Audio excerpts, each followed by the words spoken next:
ঢাকায় আমার পাঁচটা হোটেল আছে। সো ওইসব লোকদের জন্য আমার এই হোটেল নয়। মুক্তার সাহেব, আপনি একটি কথা মনে রাখবেন, আজকের পর থেকে এদের মতো অসহায় ছেলে মেয়েদেরকে আমার হোটেল থেকে যদি ঘাড় ধাক্কা দিয়ে বের করে দেন, তাহলে আমিও বাধ্য হব আমার হোটেল থেকে আপনাকে ঘাড় ধাক্কা দিয়ে বের করে দেওয়ার জন্য।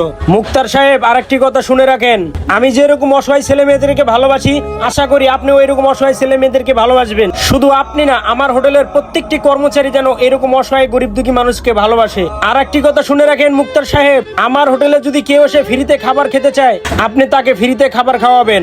আর আপনাকে এত করে বলার পরও যদি আপনি আমার কথা না শুনেন আর গরিব দুঃখী মানুষের উপর অত্যাচার করেন, আপনাকে আর আমার হোটেলে চাকরি করার দরকার নেই। সরি স্যার, আমার ভুল হয়ে গেছে, আপনি আমারে ক্ষমা করে দেন। স্যার, আমি আপনার কথা দিতেছি, আজকের পর থেকে গরিব দুঃখী অসহায় মানুষের সাথে আমি খারাপ ব্যবহার করব না। আচ্ছা ঠিক আছে, তাহলে এক কাজ করেন, আপনি এদেরকে নিয়ে যায় এখনই গরুর গোশত দিয়ে ভাত দেন। বন্ধুরা, আমাদের সমাজে এরকম হাজারো ইতিম বাচ্চারা আছে যারা টাকার অভাবে ভালো মন্দ খেতে পারে না। চলুন আমরা সবাই মিলে তাদের পাশে গিয়ে দাঁড়াই। আমাদের ভিডিওটি যদি আপনাদের ভালো লেগে থাকে, অবশ্যই লাইক কমেন্ট শেয়ার করতে ভুলবেন না। সম্পূর্ণ ভিডিওটি দেখার জন্য আপনাদেরকে অসংখ্য ধন্যবাদ।